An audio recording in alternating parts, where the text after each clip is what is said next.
আসসালামু আলাইকুম। প্রিয় দর্শক, অন্য মঞ্চের আলোচনায় আপনাদের সকলকে আমন্ত্রণ জানাচ্ছি। আজ আমাদের সঙ্গে আমন্ত্রিত অতিথি হিসেবে আছেন। বন্ধু নমস্কার। পুরনো ছন্দে কি ফিরে গেছেন মমতা বন্দ্যোপাধ্যায়?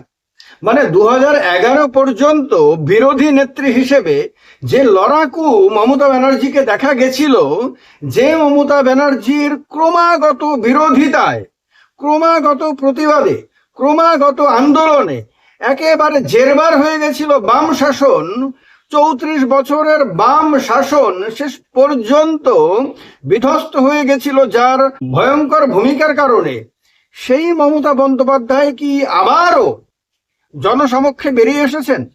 গত কদিন ধরে সবাই দেখছেন, যত দিন যাচ্ছে তত বেশি বেশি করে বাংলার বাঘিনী আত্মবিশ্বাসী হয়ে উঠছেন। তার চোখে মুখে এখন পরিষ্কার আত্মবিশ্বাসের ছাপ।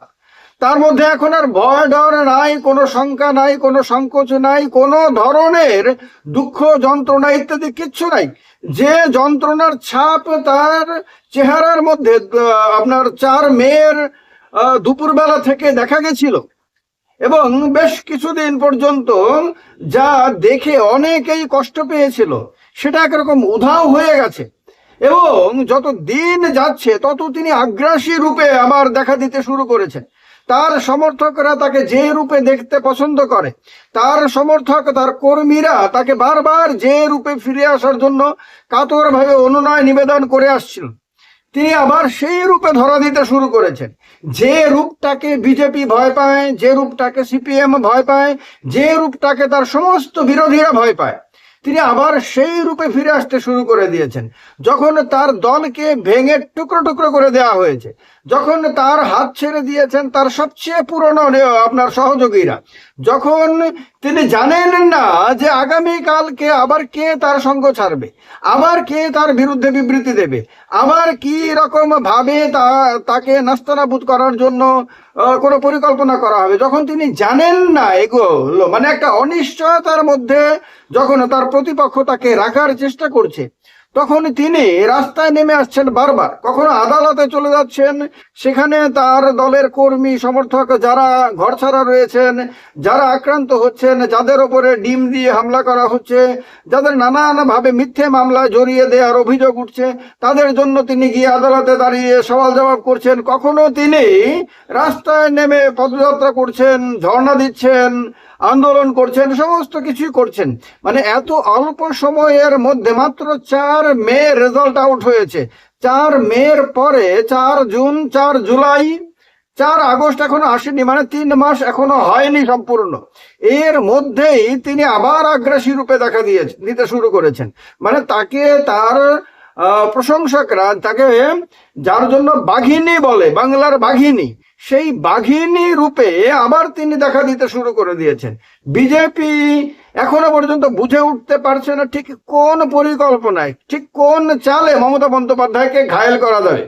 যারা ভেবে নিয়েছিলেন, বা মিডিয়ার যে সমস্ত লোকরা এতদিন ধরে কালীঘাটে তৃণমূল, ঋতব্রত তৃণমূল, এগুলো করে করে করে করে আপনার মানে একটা পাবলিক পারসেপশন তৈরি করার চেষ্টা করে আসছিল যে মমতা বন্দ্যোপাধ্যায় এখন আর অবিসংবাদী না, মমতা বন্দ্যোপাধ্যায় এখন আর সবার নেত্রী না, তার নেতৃত্ব এখন ডিভাইডেড হয়ে গেছে, তার প্রতি সমর্থন এখন ডিভাইডেড হয়ে গেছে।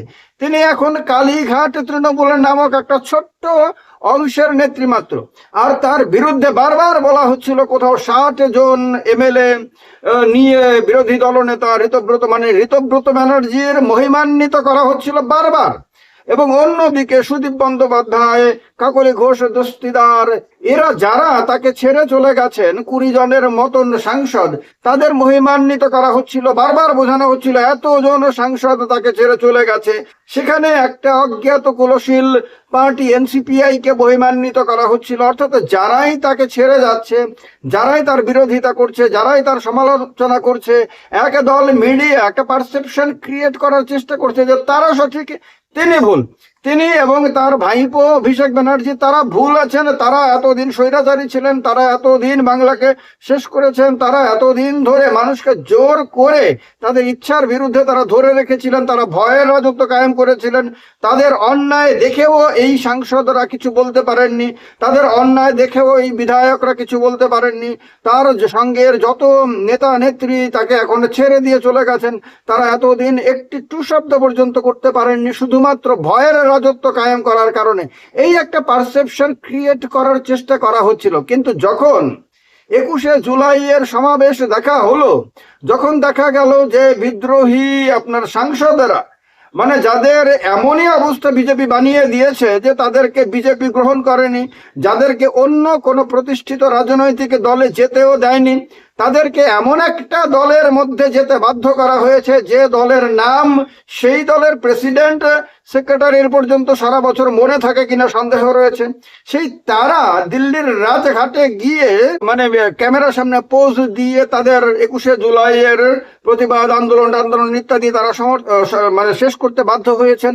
অন্যদিকে ঋতব্রত বন্দ্যোপাধ্যায়ের যে সভা হয়েছে সেখানে দেখা গেছে মঞ্চের মধ্যে যত নেতা নেত্রী তার তুলনায় দর্শক আসনে তার অর্ধেক হবে। অর্থাৎ যারা দর্শক হিসেবে এসেছে তাদেরকেও নাকি পুলিশে ডাইভার্ট করে দিয়েছে। অর্থাৎ তাদের যাওয়ার কথা ছিল মমতা বন্দ্যোপাধ্যায়ের প্রোগ্রামে, মানে তৃণমূল কংগ্রেসের প্রোগ্রামে, সেখানে থেকে তাদেরকে ভুল বুঝিয়ে নাকি এই ঋতব্রত বন্দ্যোপাধ্যায়ের নেতৃত্বে বিদ্রোহীদের প্রোগ্রামে পাঠিয়ে দেওয়া হয়েছে।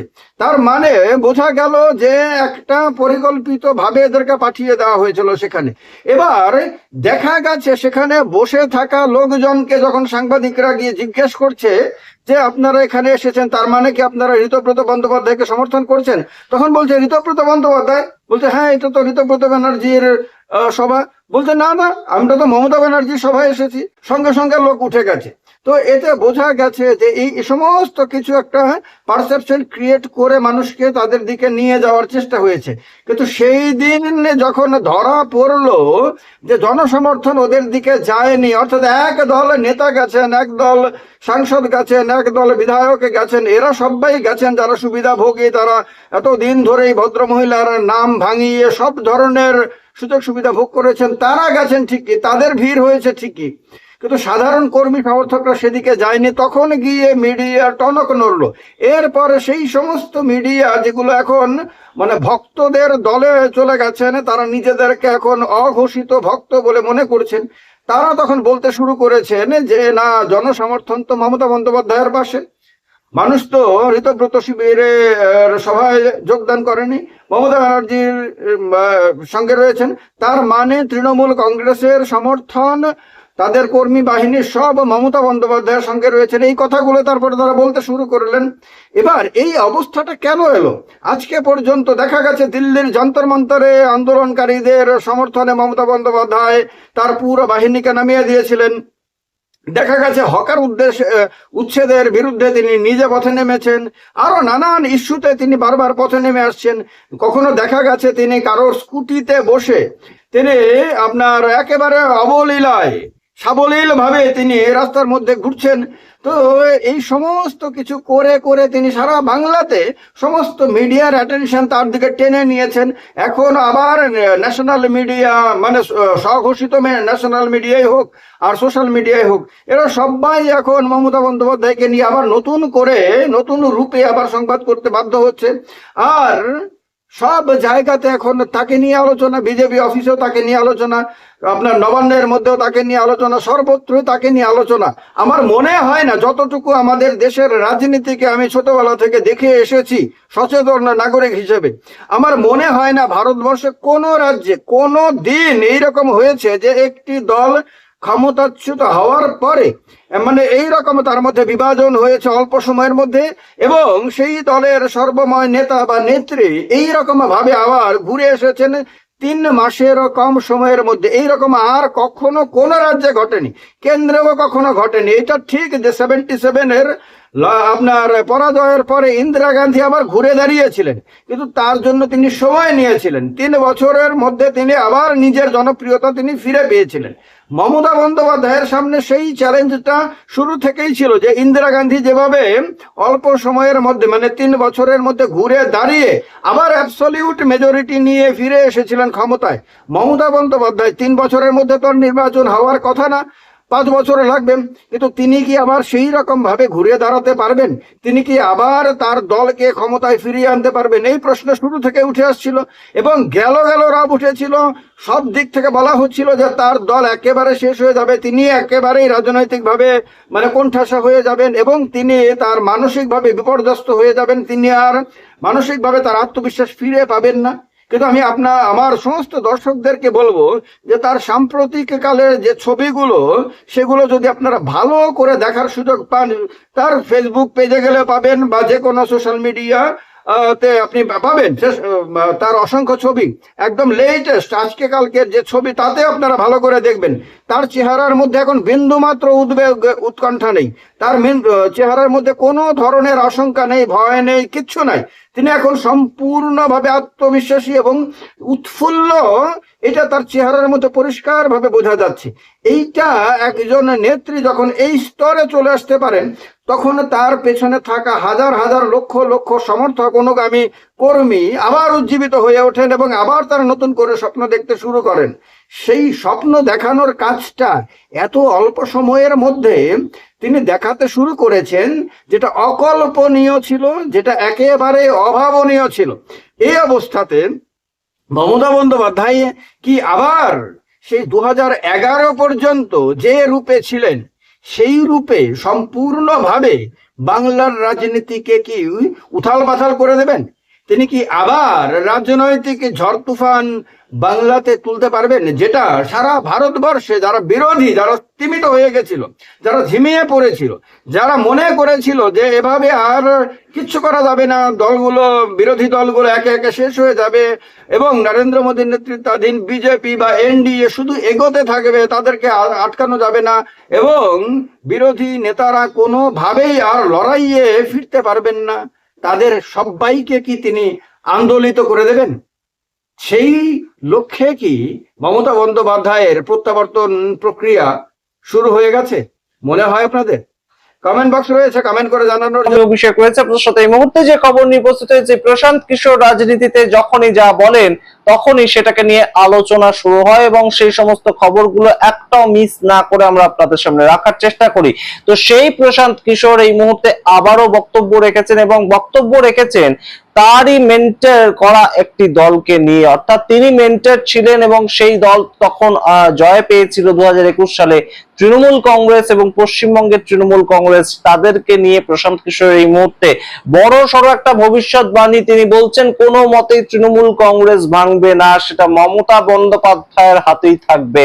গুরুত্বপূর্ণ প্রেক্ষাপট যখন তৃণমূল কংগ্রেসের একটার পর একটা শাখা প্রশাখা তৈরি হচ্ছে, একটার পর একটা তৃণমূল কংগ্রেসের নেতা নেতৃত্ব তারা অন্যদিকে চলে যাওয়ার একটা প্রেক্ষিত খুঁজছেন, কেউ বিজেপিতে গিয়ে জয়েন করছেন, একদম আমরা দেখতে পাচ্ছি রাজ্যসভা 3 জন সাংসদ তারা সরাসরি বিজেপির পতাকা ধরে ফেললেন ভোটের রেজাল্ট বেরোনোর মাত্র 1.5-2 মাসের মধ্যেই। তখন সরাসরি কিন্তু এই মুহূর্তে প্রশান্ত কিশোর তার অন্য ধরনের বক্তব্য, তিনি বলছেন মমতা বন্দ্যোপাধ্যায় পশ্চিমবঙ্গে যতদিন রয়েছেন ততদিন তাকে দেখে তৃণমূল কংগ্রেস টিকে থাকবে, কোনো কয়েকদিন ধরে উঠে আসা নেতা সেটাকে ছিনিয়ে নিয়ে যেতে পারবেন না এবং নাম করে তিনি বলেছেন ঋতব্রত বন্দ্যোপাধ্যায়ের কথা, অর্থাৎ একদম সরাসরি তার হাতের যে তৈরি তৃণমূল কংগ্রেস, মমতা বন্দ্যোপাধ্যায়ের হাতে তৈরি করা তৃণমূল কংগ্রেস, সেটা ভাঙা অত সহজ নয়। ইতিমধ্যে যেগুলো হচ্ছে সেগুলোকে তিনি একদম সরাসরি রীতিমতন বিজেপির চাপ কিংবা সরাসরি আমরা দেখতে পেয়েছি যে কোথাও গিয়ে লোভের কথা বলছেন, একটা ফ্যাকশন হয়েছে, কিন্তু সেটাই শেষ কথা নয়, শেষ কথা বলবে ভোটার। কি বলছেন প্রশান্ত কিশোর শেষ অবধি দেখতে থাকুন, অবশ্যই গুরুত্বপূর্ণ প্রেক্ষাপট প্রেক্ষাপট, তার কারণ তৃণমূল কংগ্রেস দল সম্পূর্ণ উঠে যাবে তেমন কথা আমরা শুনতে পেয়েছি বিভিন্ন ক্ষেত্রে। তেমন দেখেও মনে হয়েছে যে যেভাবে একদম কয়েকদিন আগে 20 জন এমপি চলে গেলেন, একটা লার্জ নাম্বার অফ এমপি, একদম 2/3 এমপি, 28 জনের মধ্যে 20 জন চলে গেলেন, তার পরবর্তীতে একদম সরাসরি রাজ্যসভার এমপি পর পর পদত্যাগ করলেন তাদের পদ থেকে, সেটা সুখেন্দু শেখর রায় থেকে, সুস্মিতা দেব থেকে, প্রকাশ চিকবরাই থেকে, কোয়েল মল্লিক থেকে, প্রত্যেকে। তার পরবর্তীতে আমরা দেখলাম যে একদম সরাসরি পশ্চিমবঙ্গ বিধানসভায় ঋতব্রত বন্দ্যোপাধ্যায়ের নেতৃত্বে একটা আলাদা তৈরি হলো দল, তারা গিয়ে একদম তৃণমূল কংগ্রেস ভবনে পর্যন্ত তালা দিয়ে চলে এলেন। তো সেই সময় দাঁড়িয়ে তো প্রশ্ন ওঠেই যে মমতা বন্দ্যোপাধ্যায় তিনি কি আর কন্ট্রোল করতে পারবেন তৃণমূল কংগ্রেসটা? তার হাতে কি শেষ পর্যন্ত প্রতীকটা থাকবে, তার হাতে তহবিলটা থাকবে? এই নিয়ে বিভিন্ন মামলার কথা আপনাদেরকে জানিয়েছি।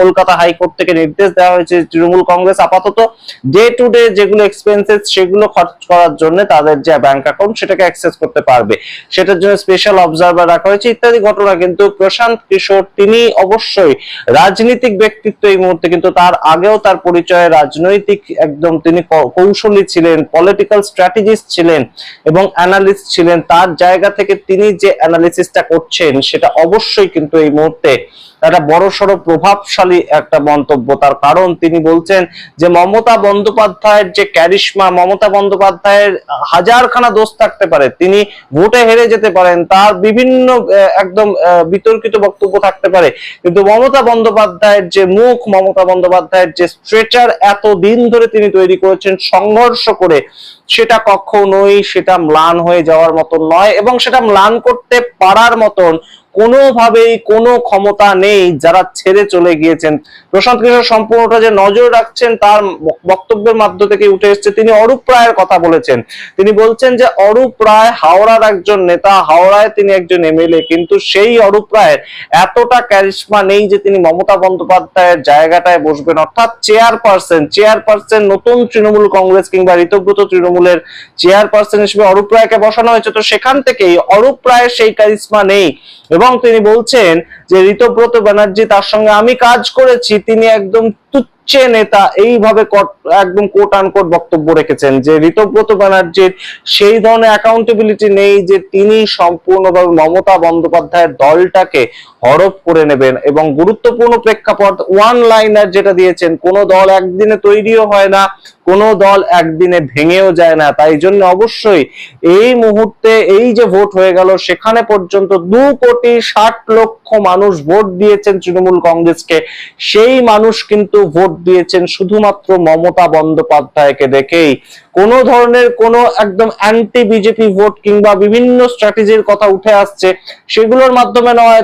প্রশান্ত কিশোর সরাসরি বলছেন মমতা বন্দ্যোপাধ্যায়কে দেখে ভোট হয়েছে এবং তার বক্তব্য ভবিষ্যৎবাণী যে মমতা বন্দ্যোপাধ্যায় যদি আবারও 2029 সালে তিনি ভোটে লড়াই করেন, তার প্রতীক নিয়ে লড়াই করেন, তাহলে অবশ্যই কিন্তু মমতা বন্দ্যোপাধ্যায় আবারও এই যে যারা ছেড়ে গিয়েছে তাদের থেকে বেশি ভোট পাবেন। গুরুত্বপূর্ণ প্রেক্ষাপট প্রশান্ত কিশোর ব্যাখ্যা করেছেন এবং ব্যাখ্যা করেছেন তিনি সম্পূর্ণ একটি পডকাস্টে। এবং অবশ্যই পশ্চিম বাংলায় নতুন যে তৃণমূল কংগ্রেস তৈরি হয়েছে সেই নতুন তৃণমূল কংগ্রেসের রাজনৈতিক বক্তব্য কি আমরা সত্যি জানি না। তাদের যে বড় বড় নেতারা যুক্ত হয়েছেন সেখানে গিয়ে মমতা বন্দ্যোপাধ্যায়ের ছায়া সঙ্গে অরূপ বিশ্বাস থেকে শুরু করে ফিরহাদ হাকিম থেকে শুরু করে বিভিন্ন মানুষজন, জাভেদ খান, প্রত্যেকেই যুক্ত হয়েছেন সেই নতুন তৃণমূলে, কিন্তু সেই নতুন তৃণমূল কোনো মতেই টিকতে পারবে না। অর্থাৎ কোথাও গিয়ে সেই তৃণমূল কংগ্রেসের সাথে যতক্ষণ না পর্যন্ত মমতা বন্দ্যোপাধ্যায় যুক্ত হচ্ছেন, সেই তৃণমূল কংগ্রেসের নেত্রীর নাম যতদিন না পর্যন্ত মমতা বন্দ্যোপাধ্যায় হচ্ছে, ততদিন পর্যন্ত সেই তৃণমূল কংগ্রেস কোনোভাবেই অ্যাকাউন্টেবিলিটিটা পাবে না, সাধারণ মানুষের সমর্থনটা পাবে না। এবং অবশ্যই প্রশান্ত কিশোরের যে কথাটা সেটার তো আমরা একটা নির্যাস একদম সরাসরি দেখিয়েছি গত 21শে জুলাই শহীদ স্মরণের মঞ্চে, এবং সেখান থেকেই এই ধরনের যে বক্তব্যটা সেটা আমাদের মনে হলো যে আরো গুরুতর এই মুহূর্তে। তার কারণ প্রশান্ত কিশোর রীতিমতন যে কথাটা বলছেন যে বিজেপির চাপে হতে পারে, অন্য কোনো দায়বদ্ধতা থেকে হতে পারে, কিংবা ভয় থেকে হতে পারে বা লোভ থেকে হতে পারে, কেউ কেউ এখন নেতারা ছেড়ে চলে যাচ্ছেন। চন্দ্রিমা ভট্টাচার্যের মতো নেতা ছেড়ে চলে গিয়েছেন যিনি সবসময় মমতা বন্দ্যোপাধ্যায়ের পাশে থাকতেন। তো সেই জায়গাটা অবশ্যই হয়েছে, কিন্তু কোনো দলই একদিনে যেমন তৈরি হয় না, ঠিক তেমন ভাবেই একদিনে সেটা ভেঙেও যাবে না। মমতা বন্দ্যোপাধ্যায়কে দেখে যে দল তৈরি হয়েছে, এত বছর ধরে তার স্ট্রাগলের উপর ভিত্তি করে যে দল তৈরি হয়েছে, সিপিআইএম এর বিরুদ্ধে লড়াই করার সময় থেকে মমতা বন্দ্যোপাধ্যায়ের যে পপুলারিটি তিনি তৈরি করতে পেরেছিলেন, সেটা বিভিন্ন সময় তিনি বিভিন্ন মানুষের হাত ধরেছেন, সেটাকে নিয়ে বিতর্ক হতে পারে। প্রশান্ত কিশোর তাই বলছেন। তিনি কখনো বিজেপিরও হাত ধরেছেন। তিনি এখন যে বিজেপির বিরুদ্ধে এত লড়াই করার কথা বলছেন, তিনি সেই কথাটা তিনি তখন কিন্তু ভুলে গিয়েছিলেন। তিনি অটল বিহারী বাজপেয়ী সরকারের মন্ত্রী হয়েছিলেন। অটল বিহারী বাজপেয়ী সরকারের সময় অটল বিহারী বাজপেয়ী দেশের প্রধানমন্ত্রী তার বাড়িতে এসেছিল, ইত্যাদি ঘটনাগুলো পশ্চিমবঙ্গের মানুষ দেখেছে। তিনি কংগ্রেসের আমলেও মন্ত্রী হয়েছিল এবং সিপিআইএম বিরোধিতা করতে গিয়ে যখন যার হাত ধরা, তখন তার হাত ধরেছেন মমতা বন্দ্যোপাধ্যায়। সেগুলো নিয়ে অবশ্যই তার বিরুদ্ধে সমালোচনা থাকতে পারে, কারণ তার সেই পথ ভালো না লাগতে পারে, কিন্তু দিনের শেষেও যে 2,60,00,000 মানুষ ভোট দিয়েছেন তৃণমূল কংগ্রেসকে দেখে, তাদের কিন্তু সবার মূল লক্ষ্য ছিল মমতা বন্দ্যোপাধ্যায়কে জেতানো, এবং তারা মনে করেছিলেন যে বিজেপির বিরুদ্ধে বা সিপিআইএম এর বিরুদ্ধে বা কংগ্রেসের বিরুদ্ধে বা আইএসএফ এর বিরুদ্ধে মমতা বন্দ্যোপাধ্যায়কে ভোটটা দেওয়াই প্রাসঙ্গিক হবে। এবং সেইটাই কিন্তু প্রশান্ত কিশোর বড় করে একদম হাইলাইট করতে চাইছেন, যে যতই ফ্যাকশন তৈরি হোক না কেন, যতই ধারা উপধারা তৈরি হোক না কেন, তৃণমূল কংগ্রেস বলতে এখনো পর্যন্ত মমতা বন্দ্যোপাধ্যায়। তিনি অভিষেক বন্দ্যোপাধ্যায়ের কথা কিন্তু বলছেন না, তিনি মমতা বন্দ্যোপাধ্যায়ের কথা বলছেন। তো অবশ্যই প্রশান্ত কিশোরের এই বক্তব্য এবং তার এই যে বক্তব্য, যে ভবিষ্যৎবাণী, যে 29 সালে যদি মমতা বন্দ্যোপাধ্যায় আবারও লড়াই করেন, যে কোনো জায়গা থেকে যে কোনো সিম্বল নিয়ে মমতা বন্দ্যোপাধ্যায় যদি আবারও লড়াই করেন, তাহলে অবশ্যই পশ্চিমবাংলার মানুষ তাকে আবারও ভরসা করবে, ঋতব্রত বন্দ্যোপাধ্যায়কে নয়। এই বিষয়টা কিন্তু অবশ্যই তাৎপর্যপূর্ণভাবে ব্যাখ্যা করেছেন প্রশান্ত কিশোর। আপনাদের সামনে রাখলাম। আপনারা সম্পূর্ণ বিষয়টাকে কিভাবে দেখছেন অবশ্যই কমেন্ট বক্সে কমেন্ট করুন। যে তৃণমূল কংগ্রেস ইতিমধ্যেই এনসিপিআই নামে ভাগ হয়ে গিয়েছে, ঋতব্রত তৃণমূল নামে ভাগ হয়ে গিয়েছে, কালীঘাট তৃণমূল নামে ভাগ হয়ে গিয়েছে, তাদের তৃণমূল কংগ্রেস বলতে গেলে এখন আমাদের খুঁজতে হয় যে কোন তৃণমূল বলা উচিত, এবং টাইটেল প্রত্যেকের রয়েছে। তো সেটাকে নিয়ে একদম সরাসরি প্রশান্ত কিশোর, পলিটিক্যাল অ্যানালিস্ট, এবং অবশ্যই তার সঙ্গে এই মুহূর্তে জ্যানসুরাজ দলের একজন রাজনীতিজ্ঞ হিসেবে তার কি মতামত, সেটাও গুরুত্বপূর্ণ, এবং সেটা রাখলাম আপনাদের সামনে। আপনারা অবশ্যই মতামত কমেন্ট বক্সে কমেন্ট করুন।